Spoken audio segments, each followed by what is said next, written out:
Alright, so this is the way things stand right now. I'm trying to get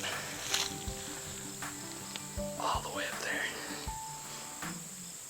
Now, I had originally planned to walk up all this, because from the house, it seems like it's pretty doable.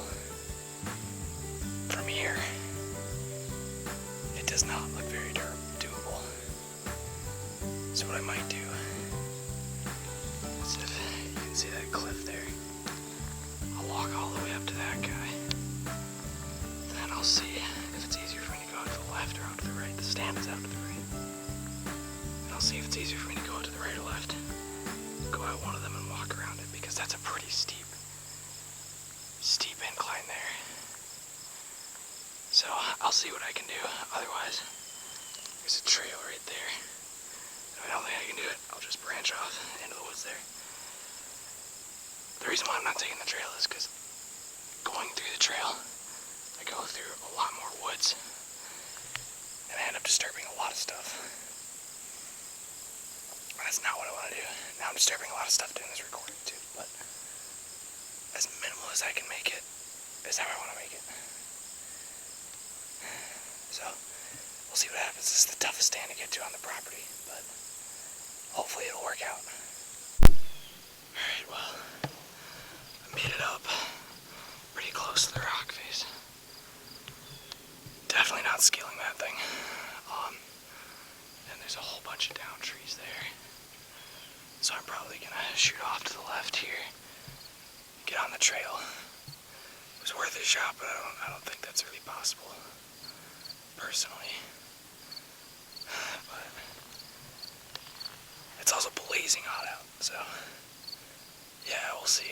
We'll see how it goes. But yeah, this is just me showing off a little bit. But this is one of the views on this property. That's just awesome.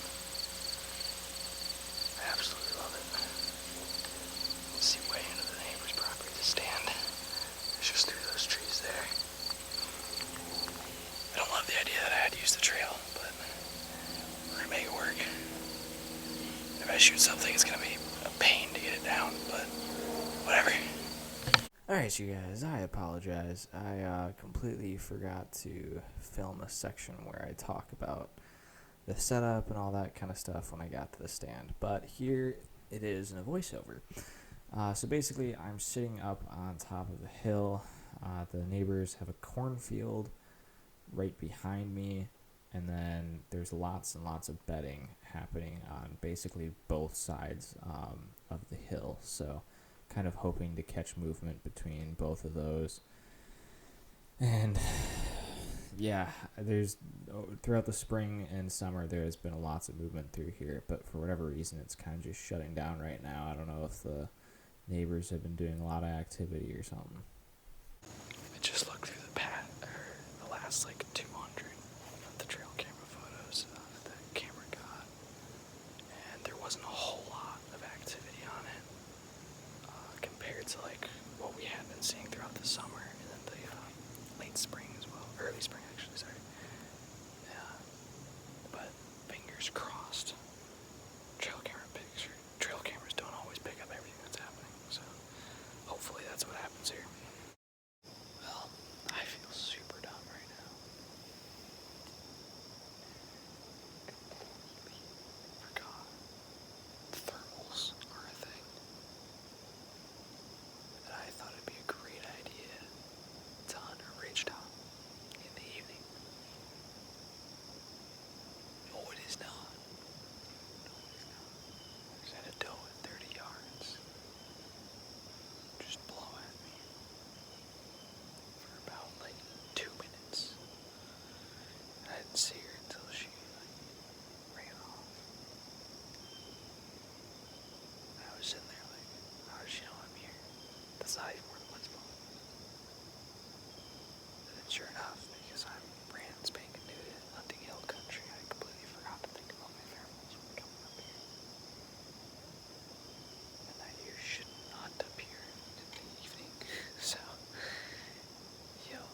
So I just wanted to take a moment to kind of explain to you guys more as to what actually happened here, because it was a little bit hard to hear me, a little hard to understand. So basically, what happened was I was sitting on top of this hill, on a ridge top is what we call it, and basically I was sitting there, and there was a doe below me on the ridge, maybe 20 feet below me.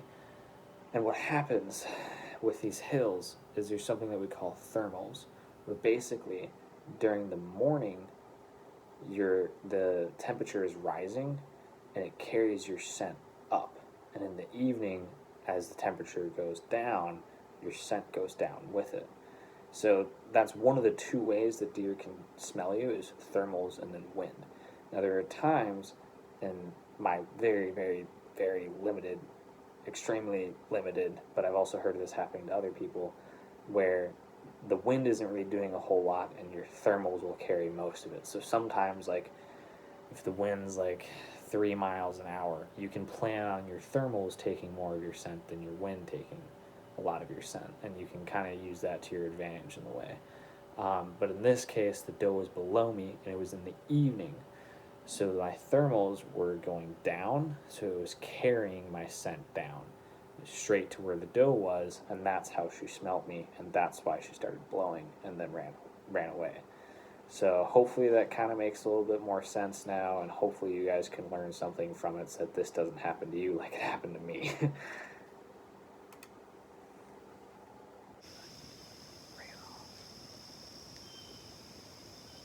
I was sitting there like, how does she know I'm here? That's not even where the blood's blowing. And sure enough, because I'm brand spanking new to hunting hill country, I completely forgot to think about my pheromones when coming up here. And I deer should not hunt up here in the evening. So, yo, that was really stupid.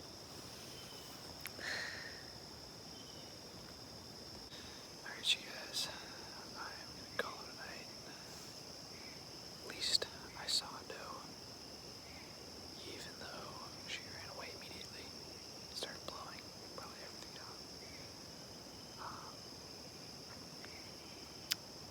Hopefully, I've got a pretty good spot lined up for tomorrow, so hopefully that'll work out. It's really, really difficult to get into. It's like surrounded by berry bushes and stuff, so I'm probably gonna get thorned the crap out of it tomorrow. But yeah, hopefully a little more action happens tomorrow. Once again, totally forgot to do an intro here, but this is the morning of Saturday, I believe, and I was hunting a water hole. I actually walked past this water hole going to the evening stand for Friday, and this spot, we haven't had a whole lot of trail camera photos from here, but there's also not really a good spot to get trail camera photos in this area, and there's some pines that's right behind me actually, where I was hoping to catch some bedding activity, going to the water and then to the food plot that was in front of me. It was kind of what I was hoping would happen, but it did not. I did just see a doe out by the food plot. I didn't see her for very long, so I couldn't get her on camera. It's kind of been the story for all the deer that I've seen. I've seen 3 deer now while hunting this property and filming, but I haven't been able to get a single one on camera because it's too short, and you can like barely see them. So I don't know. Alright, you guys. I think I'm gonna head in. Heather's making some pancakes, I think, so that'll be good.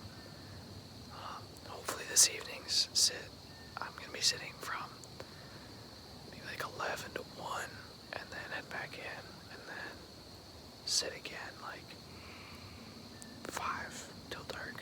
So hopefully something happens tonight. We'll see.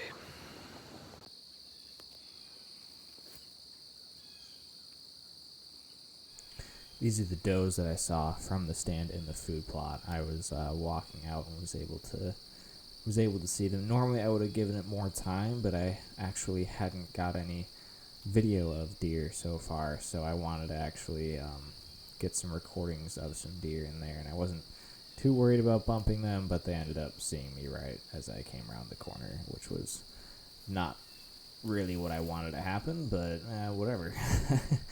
I actually saw some deer on camera, so that's good.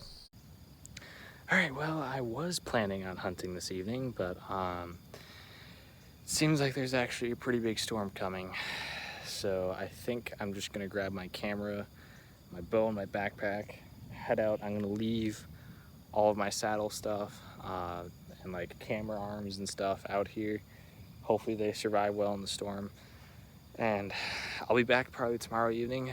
There is a north wind tomorrow, which isn't the absolute best for this spot, but it'll work.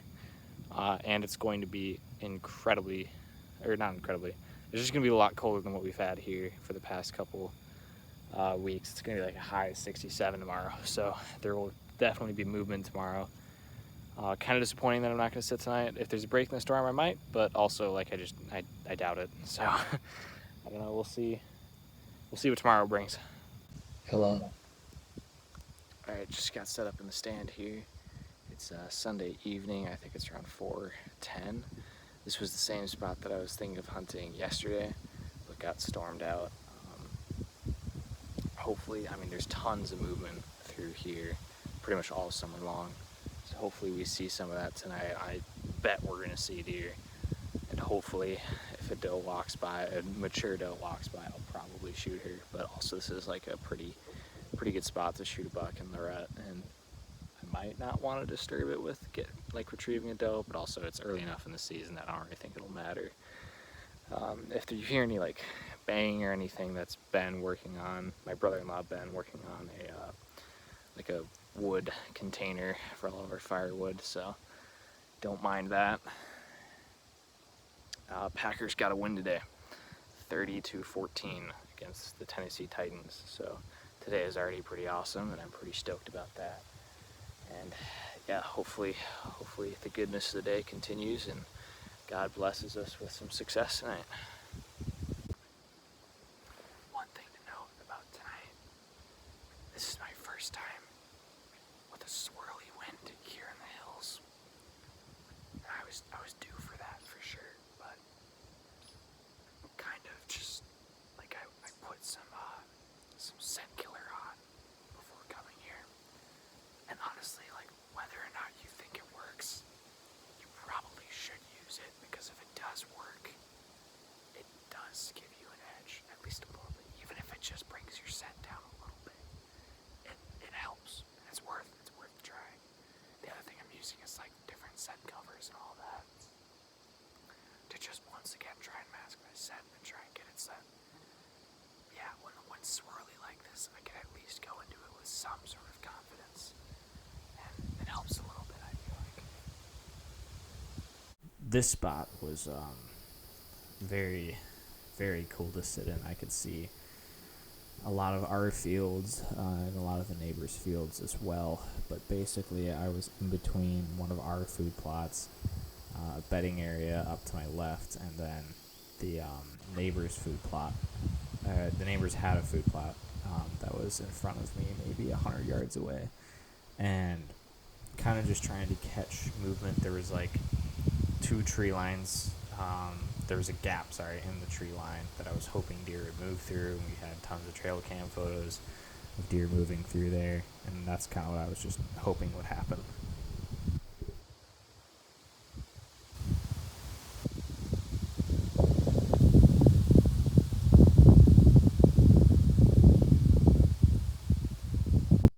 Shout out to Romar Hunting for awesome camera gear and also a bow hanger. They just produce like various different hunting gear to make mobile hunting easier. And I had the owner and founder on the podcast, Caleb Rainier. But Caleb, if you're watching this, your equipment is officially storm-proof. I left all of it out in a storm last night. I brought the cameras in, of course, but I left the camera arms out and stuff.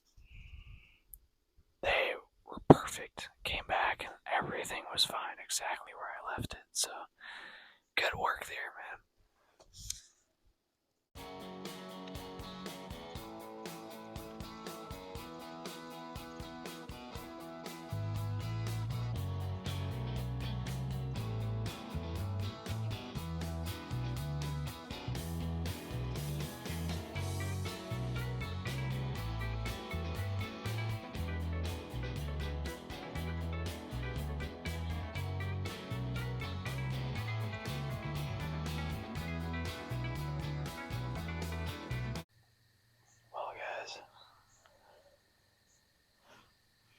to say, but I think that's a wrap on tonight's sit. Was really, really hoping for a lot more tonight.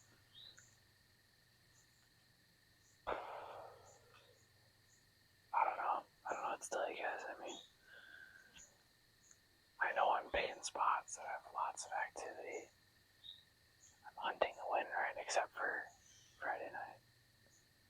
I'm hunting the wind in thermals, right? I'm super quiet.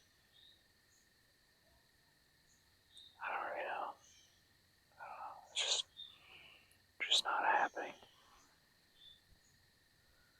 I'm not expecting to shoot anything right now or anything like that. Like, that's not what I'm saying. That it's not the fact that I haven't shot anything. I'm not bothered by that. I'm bothered by the fact that I'm struggling to see stuff. You know, that's the thing that I'm struggling with right now. But I don't know. Let me know what you guys think in the comments of why it's just not seeing a whole lot. Yeah. In the Father's and the Holy Spirit, amen. God, thank you for the opportunity to hunt this land. Thank you for the opportunity to be here on this earth. To be surrounded by the people that I am. Be surrounded